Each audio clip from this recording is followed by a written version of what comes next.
سے اپنے خالق سے ان کا محبت کا رشتہ ہے اور وہ شدید پیار کرتے ہیں۔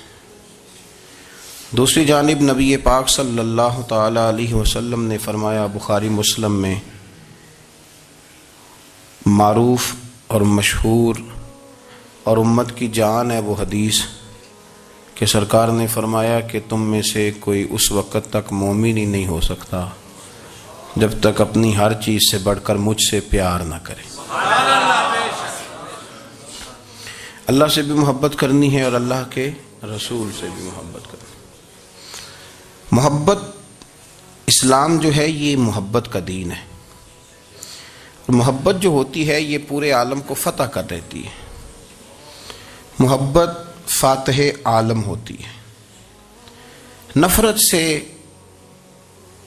آپ کوئی کامیابی حاصل نہیں کر سکتے۔ محبت ایک ایسی چیز کا نام ہے جو آپ کو دنیا اور آخرت کی تمام کامیابیاں دے دیتی ہے۔ مومن جو ہوتا ہے نا، مومن، اس کا خمیر ہی محبت سے بنایا گیا ہے۔ مشکات میں حدیث ہے، نبی پاک علیہ السلام نے فرمایا قال المؤمن معلف، فرمایا یہ جو مومن ہوتا ہے نا یہ محبت والا ہوتا ہے۔ اور حضور فرمانے لگے اس بندے میں کوئی خیر ہی نہیں، اس میں کوئی بھلائی ہی نہیں جو نہ محبت کرے اور نہ اس سے محبت کی جائے۔ مومن محبت والا ہوتا ہے، الفت والا ہوتا ہے، پیار والا ہوتا ہے، پریم والا ہوتا ہے۔ وہ بندے میں بھلائی نہیں جو نہ پیار کرے اور نہ کوئی اس سے پیار کیا جائے۔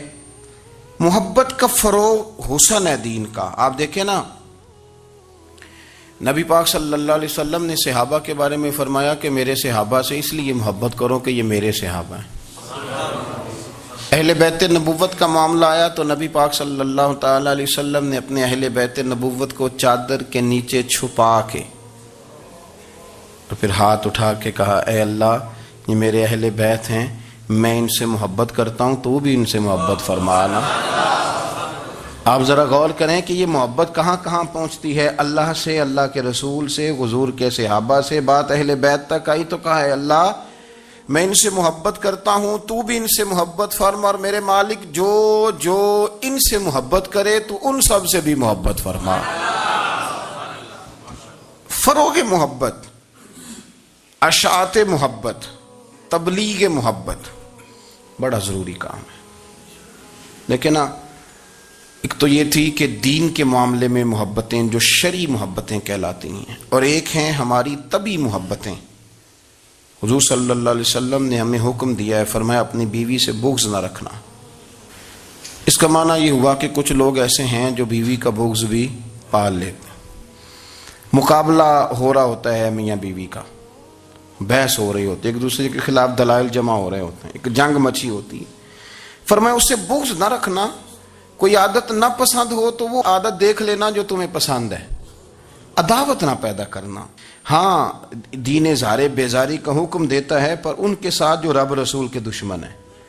باقی فروغ محبت میں اپنا کردار ادا کرو۔ دیکھیں نا، حضور صلی اللہ علیہ وسلم نے فرمایا جس نے محبت کے ساتھ ماں باپ کا چہرہ دیکھا اللہ اسے کامل حج کا ثواب عطا کرے گا۔ لیکن حدیث میں جو حضور نے شرط لگائی اس شرط کا خیال رکھنا ہے۔ کس طرح چہرہ دیکھنا ہے؟ فرمایا ماں باپ کا چہرہ دیکھو کس طرح۔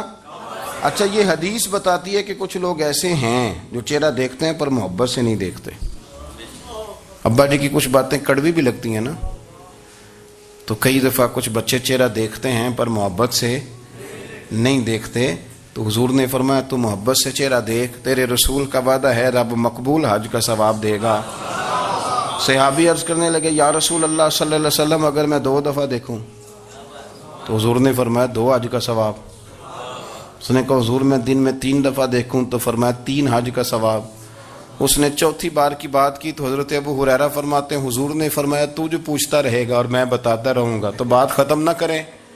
حضور حکم کریں، فرمایا تو 100 دفعہ دیکھ، اللہ 100 حج کا ثواب عطا کرے۔ بات کو ختم کرتے ہیں۔ تو جتنی دفعہ دیکھ اللہ تجھے اتنے حج کا، شرط یہ ہے کہ ذرا پیار سے دیکھ۔ ذرا محبت سے دیکھ. نفسیات کا ڈاکٹر بوڑھوں کو نیند کی دوائی کیوں دیتا ہے؟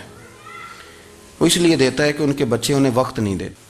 بچے کو بہلایا جا سکتا ہے، بوڑھے کو بہلایا نہیں جا سکتا. اس لیے کہ جو بوڑھا ہوتا ہے نا، اس کے پیچھے پوری ایک داستان زندگی ہوتی ہے، تاریخ ہوتی ہے. وہ کبھی کسی چیز کا مالک رہا ہے، سربراہ رہا ہے. اولڈ ہاؤس پاکستان میں تیزی سے اس لیے بن رہے ہیں کہ بچوں کی جو خاص الفت تھی نا ماں باپ سے، وہ رہی نہیں. ورنہ اگر ایک والد 6 بچوں کا خیال رکھ سکتا تھا تو 6 بچے مل کے ایک باپ کو بھی تو سنبھال سکتے تھے نا، ماں کا بھی خیال کر سکتے تھے نا. محبت کا فروغ جب ہو، آپ ماں باپ کو ٹائم دیں، ان کے پاس بیٹھیں، ان کے ساتھ تھوڑا وقت بتائیں، سارے معاملات ٹھیک ہو جائیں گے. ہمارے معاشرے میں نا تیزی سے نفرت کا فروغ ہوا ہے، نفرت کا فروغ. پتہ ہے اسلام نے غیبت سے کیوں منع کیا ہے؟ غیبت کا معنی یہ نہیں ہے کہ کسی بندے میں کوئی عیب نہیں پایا جاتا تھا تو آپ نے وہ بیان کر دیا. یہ غیبت نہیں، یہ تو بہتان ہے. کسی میں کوئی عیب نہ پایا جائے تو وہ بیان کرنا وہ غیبت نہیں، وہ تو بہتان ہے. غیبت کی تفصیل یہ ہے، تشریح یہ ہے، غیبت کی تعریف یہ ہے کہ کسی میں کوئی عیب پایا جاتا تھا، آپ نے وہ اس کی غیر موجودگی میں ڈسکس کیا تو اس کا نام غیبت ہے. وہ عیب تھا، آپ سچ ہی بول رہے تھے، آپ ٹھیک کہہ رہے تھے، عیب واقعی تھا، پر اسلام اس کو پسند نہیں کرتا. اسلام کہتا ہے کہ اگر تو سمجھتا تھا یہ عیب ہے تو جا کے اس کی تبلیغ کر، اس کو بتا، اس کو کہہ میاں یہ غلطی چھوڑ دے، تو نے ڈسکس کیوں کیا؟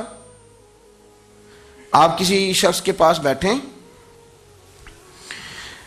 اور کسی دوسرے آدمی کی تعریف کریں، آپ کہیں کہ بڑا اچھا ہے، بڑا بامروت ہے، مہمان نواز ہے، با اخلاق ہے، وعدے کو وفا کرنے والا ہے، دیانتدار ہے، سچ بولتا ہے، آپ تعریفیں کریں.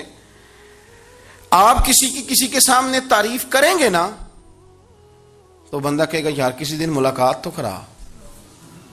اور جب وہ ملے گا تو اس کی آنکھوں کے اندر ایک خاص کشش ہوگی، پیار ہوگا، ملنے کو جی چاہے گا، ایک خاص راحت ہوگی. یہ کب ہوگا؟ جب آپ نے کسی کی تعریف کر دی. لیکن اگر آپ کسی کی غیبت کریں گے، کسی کے بارے میں کہیں گے بڑا غلط ہے جی، لوٹ لیتا ہے جی، چور ہے جی، فاسق ہے جی، تو بندہ اگر کبھی مل بھی گیا تو اس سے سلام لینے کو دل.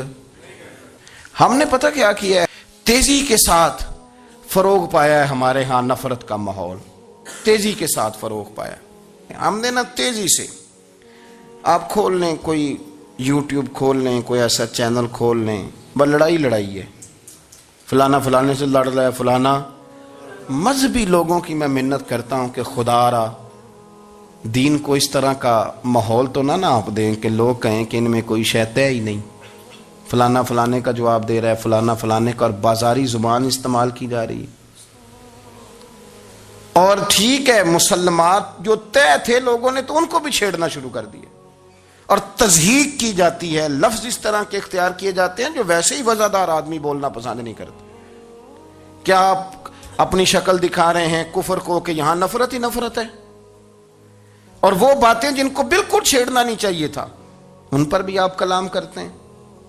آپ نے کوئی چیز نہیں چھوڑی، اس پر آپ نے بحث نہ کی ہو، الجھایا نہ ہو، میلہ لگا دیا، اللہ جانے کوئی کیا بول رہا ہے. دعوت دین کون دے گا؟ پیغام حق کون سنائے گا؟ فلانا فلانے کا جواب دے رہا ہے، اور پھر وہ دوسرے کا جواب دے رہا ہے، تیسرا تیسرے پہ تبصرہ کر رہا ہے، چوتھا پانچویں پہ تبصرہ کر رہا ہے. یہ کب تک بات ایسے چلے؟ یہی حال سیاسی لوگوں کا ہے.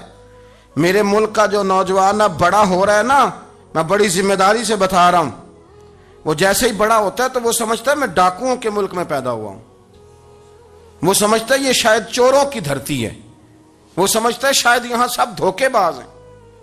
ہم اس طرح سے نچوڑ کے لوگوں کے دلوں میں نفرت بھری ہے، نچوڑ کے کہ لوگ سمجھنے لگے ہیں اس ملک میں تو کوئی بندہ دیانتدار ہے ہی نہیں، کوئی بندہ اچھا ہے ہی نہیں، کوئی بندہ نیک ہے ہی نہیں. مذاق اڑاتے. ایک صاحب میرے پاس آئے ہوئے تھے، کہنے لگے پیر صاحب 11 سال ہو گئے پولیس کی نوکری کرتا ہوں، 1 روپیہ رشوت نہیں لی.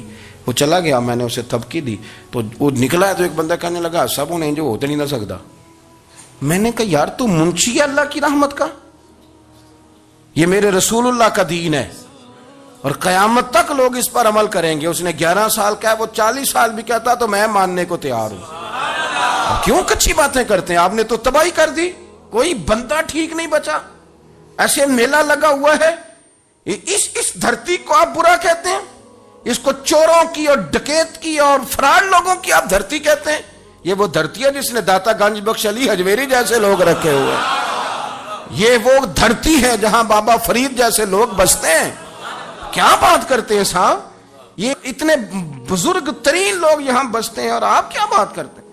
اور دیکھیں، میں بالکل ہی غیر سیاسی اور غیر جانبدار رہتا ہوں ملکی معاملات میں، لیکن جس شخص نے پاکستان کو ایٹمی قوت بنانے کے لیے، اب تو بڑی عمارت ہو گئی ہے، غربت میں جس بندے نے کام شروع کیا تھا کہ ایٹمی طاقت بن جائے، اس نے کوئی کام کیا کہ نہیں کیا؟ آپ کو پاورفل بنایا کہ نہیں بنایا؟ کبھی تبصرہ ہوتا ہے اس پر بھی؟ ہمیں لاکھ اختلاف صحیح، ہم بھی بات کرتے ہیں مخالفت میں، لیکن تباہی نہیں اتار دی ہم نے، توہین کر کر کے، نفرت پھیلا پھیلا کے۔ اس سے پہلے جو حکومت گئی شاید اس کا سب سے بڑا مخالف میں ہوں، لیکن ایسا نہیں ہے کہ انہوں نے کوئی کام بھی ایسا نہیں جو اچھا نہ کیا ہو، ایسا نہیں ہے۔ میں ملک بھر میں سفر کرتا رہتا ہوں، میں دیکھتا ہوں بہت ساری جگہیں ایسی ہیں، بہت سارے دیہات ایسے ہیں جس میں بڑے بڑے شاندار روڈ بنائے گئے، کام کیا گیا۔ ان کی 99 خامیاں اپنی جگہ پر، خوبی کا بھی تو ذکر کریں۔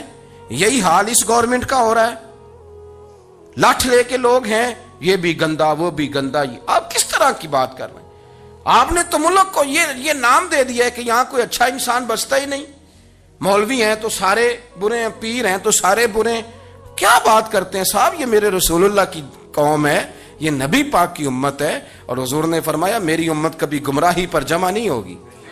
یہ نہیں ہو سکتا سارے لوگ ہی غلط ہو جائیں، لیکن ہم نے تباہی اتار دی۔ جس کے ہاتھ میں سپیکر آتا ہے وہ سب کی پگڑیاں اچھالنا ضروری سمجھتا ہے، جس کے ہاتھ میں قلم آتا ہے وہ کہتا چونکہ میں لکھ رہا ہوں تو میں اکیلا ٹھیک ہوں، باقی سارے غلط ہیں۔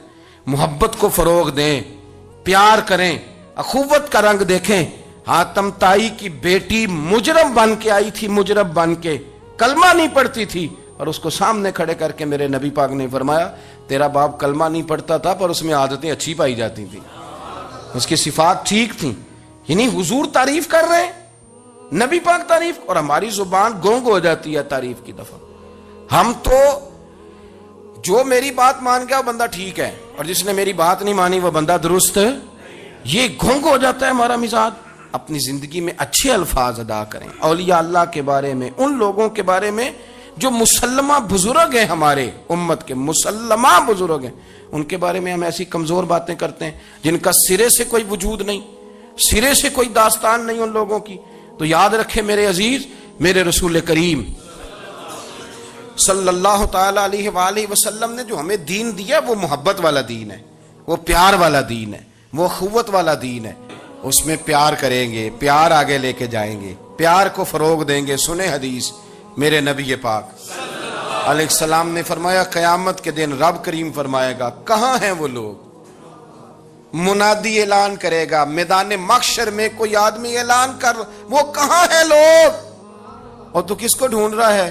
فرمایا مجھے رب نے بھیجا ہے کہ وہ بندے ڈھونڈ کے لاؤ جو دنیا میں میری رضا کے لیے ایک دوسرے سے محبت کیا کرتے ہیں، وہ بندے ڈھونڈ کے لاؤ۔ بندے ڈھونڈے جائیں گے۔ یا رسول اللہ رب ان کا کیا کرے گا؟ تو نبی کریم صلی اللہ علیہ وسلم فرمانے لگے رب فرمائے گا تم دنیا میں میری رضا کے لیے ایک دوسرے سے پیار کرتے تھے، آج میرے عرش کے سائے کے علاوہ سایہ کوئی نہیں، آج میں تمہیں اپنے عرش کے سائے میں جگہ عطا کروں گا۔ میری رضا کے لیے پیار کیا تم نے، میری رضا کے لیے محبت۔ خدا را تھوڑا تھوڑا لوگوں سے پیار شروع کریں۔ آپ یقین کریں وہ پولیس والے سے آپ کہیں نا کہ تو اپنا رویہ ٹھیک کر، تو کہتے تو انہیں پتہ نہیں بندے کس طرح دا ساڑھنا سلوک کرتے ہیں۔ وہ بھی مطمئن ہے، وہ کہتا ہے اگر میں گالی گلوچ کر رہا ہوں تو میں ٹھیک کر رہا ہوں۔ وہ کہتا ہے یہ لوگ لائے کیس ہیں۔ آپ دیکھ لیں، آپ سمجھ لیں چیزوں کو۔ میں نے ڈاکٹر صاحب سے کہا کہ تھوڑی سی آپ لوگوں سے شفقت کریں، غریب لوگ آتے ہیں تو کہتے ہیں مفت دوائی دیں تو یہ بیچ دیتے ہیں جا کے۔ ہر شخص نے ایک دوسرے کے خلاف کہانی بنا لی، نفرت کے لیے کوئی نہ کوئی پلان کر لیا، ہمیں باتیں مل گئیں، ہم نے داستان سرائی کر لی، ہم نے اپنے ذہن کو اکٹھا کر لیا۔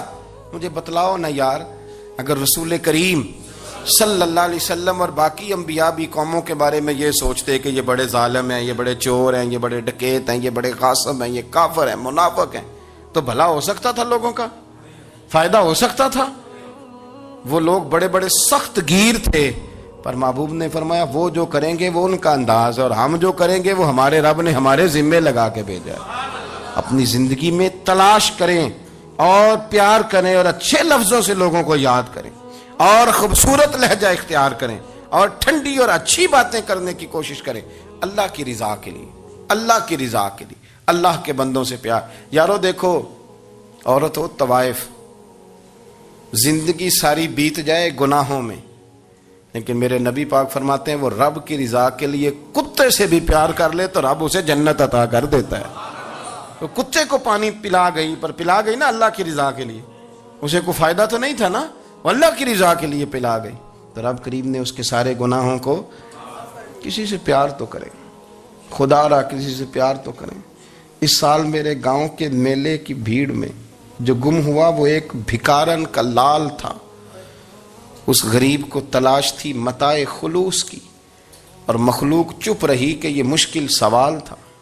یار کوئی شخص ایسا بچا ہی نہیں جس سے لوگ امید کریں، توقع کریں کہ مجھے یہ اپنا کندھا دے گا میں سر رکھ کے رو لوں گا۔ کوئی ایک ایسا شخص ملا ہی نہیں جس کے بارے میں لوگ کہیں کہ بڑا مخلص ہے یار۔ اتنی بڑی میرے محبوب کی امت، ہر حکومت غلط، ہر شخص غلط، ہر بندہ برا، ہر جماعت بری، اللہ کی رضا کے لیے کچھ لوگوں کے لیے فروغ محبت کا بھی فریضہ سر انجام دیں۔ کیسے لوگوں کو یہ بات سمجھائی جائے؟ حضرت ابو ادریس خولانی رضی اللہ تعالیٰ عنہ تابعی ہیں، حافظ منذری نے الترغیب و ترہیب میں لکھا ہے، فرماتے ہیں کہ حضرت ابو ادریس خولانی کہ میں دمشق کی جامع مسجد میں گیا تو میں نے ایک چمکدار چہرے والا، سیاہ داڑھی والا، چمکتے دانتوں والا خوبصورت نوجوان نبی پاک کی حدیثیں بیان کرتا دیکھا۔ اس کے چاروں جانب حضور کے غلام بیٹھے تھے۔ میں نے ایک شخص سے کہا یار بڑا حسین چہرہ ہے، بڑا ہی خوبصورت انداز ہے، کون ہے بندہ؟ انہوں نے کہا آپ نہیں جانتے، یہ صحابی رسول حضرت معاذ ابن جبل ہے رضی اللہ تعالی عنہ۔ حضرت معاذ ابن جبل کا انتقال بھی کوئی 40 سال کی عمر سے پہلے ہو گیا تھا، لیکن ان پر حضور کا اعتماد اتنا تھا کہ حضور نے اپنی حیات ظاہرہ میں گورنر بنایا انہیں صوبے۔ چمکدار دانت، حدیثیں بیان کر رہے ہیں۔ حضرت ابو ادریس خولانی رضی اللہ تعالیٰ عنہ کہتے ہیں رش بڑا تھا، میرے دل میں خواہش ہوئی کہ آج تو لوگ زیادہ ہیں، کل آؤں گا ملاقات کروں گا۔ کہتے ہیں اگلے دن میں اپنی طرف سے سب سے پہلے گیا، پر حضرت معاذ ابن جبل تو مجھ سے پہلے مسجد میں موجود تھے اور وہ نفل پڑھ رہے تھے، اللہ اللہ کر رہے تھے۔ تو میں نے ان کے ساتھ سلام لی، فرمانے لگے کیسے آئے ہو؟ تو میں نے کہا حضور کل آپ کو دیکھا ہے، آپ کی باتیں سنی ہیں، تو گویا آپ کا تو چہرہ ساری رات میری آنکھوں کے سامنے رہا ہے، تو میں تو سویرے زیارت کی غرض سے حاضر ہوا ہوں۔ اللہ کی رضا کے لیے مجھے آپ اچھے لگیں، اللہ کی رضا کے لیے۔ کوئی بندہ ایسا بھی تو ہو نا، کوئی غریب، کوئی مسکین، کوئی عالم، کوئی صوفی، کوئی درویش، کوئی ذاتی تعلق نہ ہو، تعلق کیا ہو؟ اللہ کی رضا۔ آپ مجھے اچھے لگیں۔ حضرت سیدنا معاذ ابن جبل فرمانے لگے واقعی ایسا ہی ہے؟ عرض کی حضور بالکل ایسا ہی ہے۔ تو فرماتے میں نے چادر لی ہوئی تھی، حضرت معاذ ابن جبل نے میری چادر کو پکڑ کے کھینچا، فرمایا پکی بات کر یار۔ میں نے کہا حضور پکی کر رہا ہوں۔ تو فرمانے لگے سن، پھر میں نے نبی کریم سے سنا ہے، رسول کریم علیہ السلام نے فرمایا جو دو بندے رب کی رضا کے لیے پیار کرتے آپس میں، اللہ ان دونوں سے محبت فرماتا ہے۔ سن پھر اس کو یاد رکھنا، اللہ ان دونوں سے محبت کرتا ہے۔ حضرت ابو ادریس خولانی سے کوئی پوچھتا تھا نا کہ دنیا میں جانا ہے تو سرمایہ کیا ہے، تو فرماتے تھے یہ جو میں نے چادر لی ہوئی ہے نا، اس چادر کے اندر میرا وجود ہے، اور وجود کے اندر میرا دل ہے، اور دل کے اندر میں نے حضرت معاذ ابن جبل کو رکھا ہوا ہے، میں نے وہاں ان کا ٹھکانہ بنایا ہوا ہے، وہاں ان کا ٹھکانہ ہے۔ یہ دور ہی نکتہ چی ہے، کہیں چھپ کے بیٹھ جا، اور جس دل میں تو مکی ہے وہیں چھپ کے بیٹھ جا۔ اقبال کہتے ہیں جس دل میں تو مکی ہے وہیں چھپ کے بیٹھ جا۔ دوستو، رسول اللہ صلی اللہ علیہ وسلم کے غلاموں نے مالک کی رضا کے لیے لوگوں سے پیار، فروغ محبت میں کردار ادا کیا، اور بہترین کردار۔ آپ اپنی زندگی میں کچھ چیزیں ایسی بنائیں جن میں فقط اللہ کی رضا کے لیے محبت، خالق کی رضا کے لیے پیار، خالق کی رضا۔ آپ یقین کریں اگر تھوڑا تھوڑا کر کے ہم اس محبت کو فروغ دیں نا اپنے دلوں میں، تو بہت سارے بادل چھٹیں گے، ہم نے نا وہ تیزی سے دولت کو، لالچ کو، میں اکثر کہتا ہوں کہ میاں بیوی کا جو رشتہ ہوتا ہے نا، اس کو اللہ پاک نے نا قرآن پاک میں اپنی نشانیوں میں سے ایک نشانی قرار دیا ہے۔ ان دونوں کی وجہ سے گھر چلنا ہے، بچوں کی پرورش ہونی ہے، نظام زندگی۔ آپ گھر سکون کے لیے جاتے ہیں، اطمینان کے لیے۔ آپ اپنے گھر کے اندر جیسے بھی ہوں، آپ کہتے ہیں یہاں مجھے کوئی پریشانی، یہ میرا اپنا بیڈ ہے، اپنا بستر ہے۔ لیکن اگر اسی رشتے میں جب آپ بیج بوئیں تو سب سے پہلے دولت کا بوئیں۔ اگر لڑکے والے یہ لالچ کرتے ہیں نا لڑکی کیا لے کے آئے گی، تو لڑکی والوں کا بھی لالچ ہوتا ہے کہ لڑکا کماتا کیا ہے، ان کو بھی پتا ہوتا ہے کہ کتنے پیسے لاتا ہے، کیا کمائی ہے، کتنا کچھ جھاڑو پھیر لیتا ہے۔ آپ نے جب بنیاد یہ رکھی، مجھے دیانتداری سے بتانا کہ پورا نیک ہو، پورا شریف ہو، پورا پرہیزگار ہو، لیکن دولت صحیح نہ کماتا ہو تو رشتہ آسانی سے ہو جاتا ہے۔ وہ بس سارا کچھ ٹھیک ہے، صرف کمائی تھوڑی سی کم ہے، وہ مشکل سے گزارا ہوگا۔ وہ کہتے ہیں نہیں جی نہیں، بھوکے تو نہیں نہ مرنا۔ کیوں؟ ہم نے اس کے اندر جب دولت کو شامل کر لیا، آ گئی دولت، تب جس رشتے کی بنیاد ہی دولت پہ ہوگی، وہاں آپ وفا تلاش کریں گے، وہاں آپ خلوص تلاش کریں گے، وہاں ہم للہیت تلاش کریں گے۔ اللہ کرے ہو جائے، لیکن وہ ہمارے مائنڈ سیٹ میں یہ بات ہوتی ہے کہ یہ جو معاملہ ہے یہ گڑبڑ ہے۔ اگر رضا الہی مقصود ہو، اگر اللہ کی رضا مقصود ہو، حضرت فاطمہ بنت قیس ایک صحابیہ تھیں، انہیں طلاق ہو گئی، ان کے لیے دو رشتے آئے، ایک حضرت عبد الرحمن ابن عوف کا مالدار ترین آدمی تھے، اور ایک حضور کے غلام تھے، وہ بڑے غریب تھے، مسکین تھے۔ ان کے والدین کی خواہش تھی کہ عبد الرحمن ابن عوف سے شادی ہو جائے، وہ بھی تو بڑے نیک ہیں، پارسا ہیں، عشرہ مبشرہ ہیں۔ حضرت فاطمہ بنت قیس نے کسی بندے کی ڈیوٹی لگائی، کہنے لگی پتہ کرو نبی پاک کی رضا کیا ہے، حضور کی رضا کدھر ہے؟ تو پتہ چلا حضور کی خواہش غریب کی طرف ہے۔ تو وہ خاتون اپنے ماں باپ کو کہنے لگی میرا نا اس غریب سے رشتہ کرا دو۔ انہوں نے کہا پتر، بیٹیوں کے بارے میں ماں باپ بڑے احساس ہوتے ہیں، ہم چاہتے ہیں کہ عبد الرحمن ابن عوف مالدار ہے تو وہ بھی تو نیک ہے نا، حضور نے دنیا میں جنت کی بشارت دی، اور ان کا بڑا اعزاز ہے، حضور نے ان کے پیچھے نماز پڑھی، بڑا مرتبہ بڑا مقام والا صحابی ہے، وہ تو غریب آدمی ہے، اور پھر حضور نے حکم تو نہیں نہ دیا، خواہش کا اظہار کیا ہے۔ اس بی بی کے جملے بڑے شاندار ہیں، کہنے لگی آپ مجھے اللہ کی رضا کے لیے نا میرے نبی کے حوالے کر دیں، مجھے امید ہے اللہ رسول مجھے کبھی ضائع نہیں فرمائیں گے، مجھے حوالے کریں رسول کائنات کے۔ چھوڑیں کو ضروری ہے دنیا داری ہر طرف دیکھنا، کہیں کوئی کام ایسا بھی تو ہو نا جو محبت کے زور پہ ہو، جو محبت کے لیے ہو۔ کوئی ہمارے پاس بڑے سارے لوگ آتے ہیں، بڑے سارے لوگ آتے ہیں، اور ہم اس قابل بھی نہیں جتنے لوگ آ جاتے ہیں، میں صحیح کہہ رہا ہوں، بالکل کوئی حیثیت نہیں، 1% بھی۔ جب پلٹ کے دیکھتے ہیں تو شرم آتی ہے کہ یار اتنی دور سے بندہ چل کے آ گیا، اس کو کیسے سمجھائیں، کس طرح کر کے۔ تو ایک آدھ دن پہلے ایک بزرگ آ گئے، اور وہ اچھے صاف ستھرا ان کا مزاج تھا، بڑے شاندار، تو میں زیارت کے لیے ہوں، تو میں نے کہا زیارت شیارت والا تو کھاتا کوئی نہیں، چلو آپ آ گئے ہیں تو کوئی حکم کریں۔ تو کہنے لگے کوئی حکم نہیں، میں اللہ کی رضا کے لیے آیا ہوں۔ یہ کوئی تقریر نہیں تھی، کوئی خطبہ نہیں تھا، نہ ان کے سامنے سپیکر تھا، نہ وہ شور کر رہے تھے، نہ وہ نعرے لگوا رہے تھے، نہ وہ ہاتھوں پہ ہاتھ مار رہے تھے، اور اس بندے نے کہا اللہ کی رضا کے لیے آیا ہوں، تو وہ بھی رو پڑے تو میں بھی رو پڑا، ختم ہو گئی بات۔ اب بات کو سمجھیں، یہ اتنا تگڑا رشتہ ہے نا یار، کسی رشتے کے بیچ برادری ہوتی ہے، کسی رشتے کے بیچ خاندان ہوتا ہے، کسی رشتے کے بیچ قبیلہ ہوتا ہے، کسی رشتے کے بیچ رنگ نسل ہوتی، وہ کتنا تگڑا رشتہ ہے کہ دو بندوں کا رشتہ ہو، ایک بیچ میں خدا ہو، دوسرے محمد مصطفیٰ ہو، آپ کتنا اسے مضبوط رشتہ سمجھیں گے جس کے بیچ اللہ رسول ہو۔ اتنا تگڑا رشتہ، اتنا مضبوط تعلق، اتنی وسعت اس کے اندر، اللہ کی رضا کے لیے۔ حضرت موسیٰ کلیم اللہ علی نبینا علیہ الصلوۃ والسلام سے رب کریم نے فرمایا، کہا اے موسیٰ میری رضا کے لیے بھی کوئی کام کیا ہے؟ حضرت موسیٰ علیہ السلام نے عرض کی یا اللہ میں نے تبلیغ کی، تو فرمایا وہ تو آپ کی ذمہ داری تھی۔ امام غزالی نے روایت لکھی ہے، اے اللہ میں نے آپ کے تمام احکامات پہ عمل کیا، موسیٰ وہ تو آپ نے کمال کیا، اللہ کے پیغمبر ہیں، تو میری رضا کے لیے تو یا اللہ تیری رضا کے لیے کیا ہے؟ تو رب کریم نے فرمایا کسی بندے سے صرف اس لیے پیار کیا ہے کہ وہ اللہ کا بندہ ہے، فقط اس لیے پیار کیا ہو کہ وہ اللہ کا بندہ ہے فقط اس لیے. میرے عزیز آپ بات کو سمجھیں, زندگی میں فروغ محبت پر کچھ کام کریں, کچھ تھوڑا سا کوشش کریں گرد جھاڑنے کی, کچھ گرد جھاڑنے کی. ہم نے نا ایک سٹیٹس بنا لیا ہے. اب تو مسلمان پہلے فرقوں میں بٹے, قبیلوں میں بٹے, اب شہروں میں بٹ گئے. آپ کبھی گجرانوالا کے لوگوں سے پوچھو نا گجرات, تو کہنا ہو گجرات والے تو اللہ بچائے, کہتے ہیں کہ نہیں؟ گجرات کے لوگوں سے پوچھے گجرانوالا تو کہتے ہوتے کھاندے ہی بڑا نے, کس کی بات کر رہے ہیں. تو گجرانوالا والوں سے پوچھیں لاہور والے, کہتے توبہ لاہوریا جی. صحیح کون ہے؟ کوئی بھی نہیں. کیوں؟ اس لیے کہ ہم نے ہر شہر کے لیے کہاوت بنا لی ہے.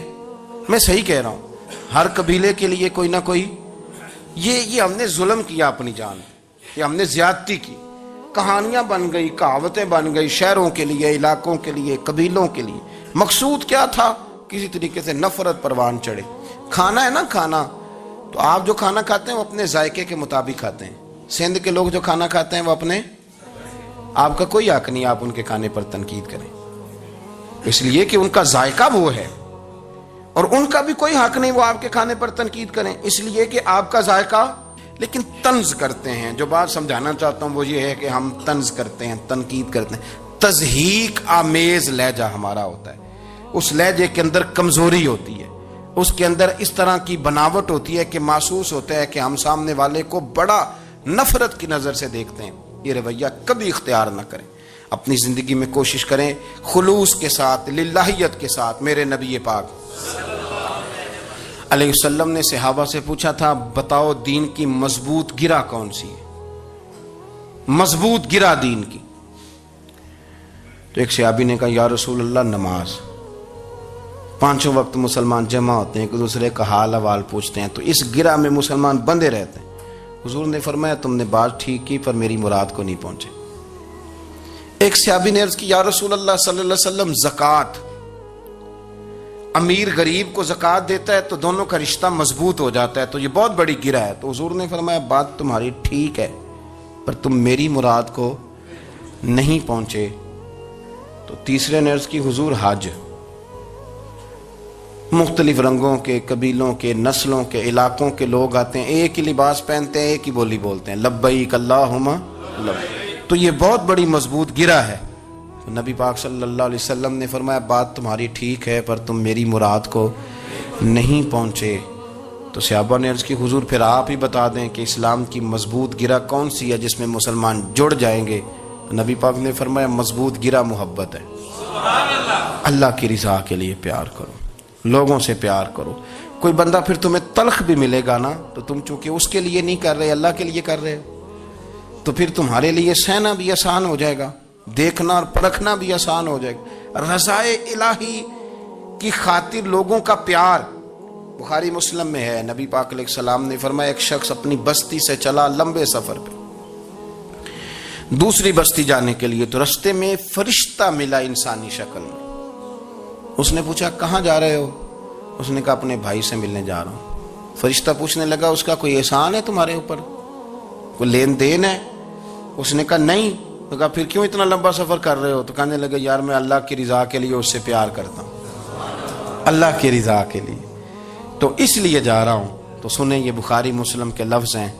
حضور فرماتے ہیں وہ فرشتہ کہنے لگا سن پھر میں انسان نہیں میں فرشتہ ہوں, اور مجھے رب کریم نے بھیجا ہے یہ کہنے کے لیے کہ اگر تم دونوں اللہ کی رضا کے لیے ایک دوسرے سے پیار کرتے ہو تو اللہ تم دونوں سے پیار فرماتا ہے. اب یہ محبت فروغ کیسے پائے گی؟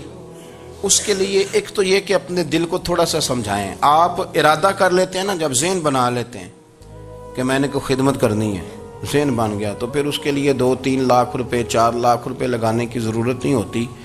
پھر بندہ سٹاپ پہ کھڑے ہوئے کسی بابا جی کو پوچھتا ہے کہاں جانا ہے, تو کہتے ہیں میں نے ذرا یہاں قریب ہی جانا ہے, رکشہ تلاش کر رہا ہوں. تو آپ کا ذہن بن گیا نا خدمت کرنے کا. تو موٹر سائیکل پہ بٹھایا تو گھر چھوڑا ہے, واپس آئے تو دل بڑا ٹھنڈا تھا. لیکن آپ یہ بھی کہہ سکتے تھے کہ بابا جی بچے کیا کرتے ہیں, میں سعودی عرب میں, تو یہ 200 روپیہ رکشے کو دیں, گھر چھوڑ آتا ہے. بچے اتنا کماتے کس لیے؟ دونوں باتوں میں فرق ہے. میری بات کی سمجھ آ رہی؟ آپ اللہ کی رضا جب اپنا لیتے ہیں تو پھر کوئی کہانی جنم نہیں لیتی. لیکن جب یہ رنگ نہیں ہوتا پھر کہانیاں ہیں، پھر داستانیں ہیں، پھر بڑی بڑی باتیں، پھر بڑے بڑے لمبے لوگوں کے پاس پلاننگ ہے. اس طرح نہ کریں. پیار تقسیم، اور ایک تو یہ کہ خود اپنے دل میں اچھی سوچیں رکھیں، دوسرا یہ کہ لوگوں کو بھی کہیں. جب آپ کے سامنے لوگ بات کر رہے ہوتے ہیں نا، میرے سامنے ایک صاحب نے کہا کہ وہ ہمارے جو محلے کی مسجد ہے نا، اس کا خزانچی مولوی صاحب کے ساتھ مل کے 40 لاکھ روپیہ کھا گیا. میں نے اسے کہا یار بڑی پکی فگر یاد ہے تجھے، پورے 40 لاکھ ہی کھا گیا اور طے ہے. تو میں نے کہا کوئی اس کی دلیل؟ کہنے لگا جی وہ بڑے پیسے کھائے ہیں، سب کو پتہ ہے. میں نے کہا سب کو پتہ ہونا کام نہیں، اس پر باقاعدہ شرعی گواہ ہونے چاہیے. کہہ دیتے ہیں نا ہم. میں نے اسے کہا کہ چلو چھوڑو ساری باتیں، تم نے کتنے دیے تھے؟ میں نے کہا میں نے تو کوئی نہیں دیا. تو میں نے کہا اگر تو نے کو دیا تو چل میرے ساتھ، میں تیرے تو واپس کراؤں، اور اگر تم نے نہیں دیا تو پھر اللہ سے ڈر. اس لیے کہ بہتان بڑا سخت جرم ہے، صبح قیامت اس کا بڑا سخت حساب دینا پڑے. اللہ سے ڈر.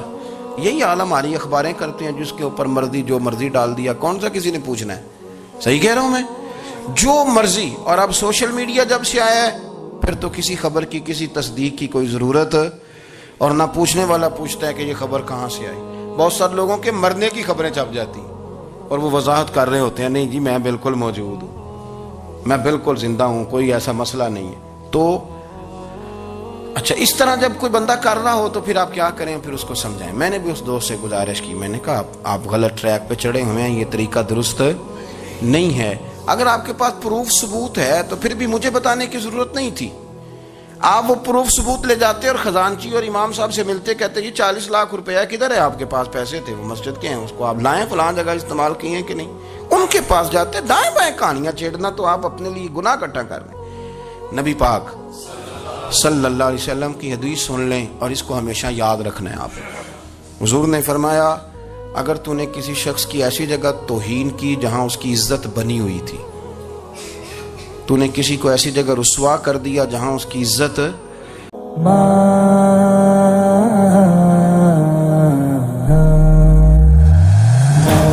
کی آغوش میں جب تک سو جاتی ہے ماں، تب کہیں جا کر کے تھوڑا سا سکون پاتی ہے ماں. فکر میں بچوں کی کچھ اس طرح کھل جاتی ہے ماں.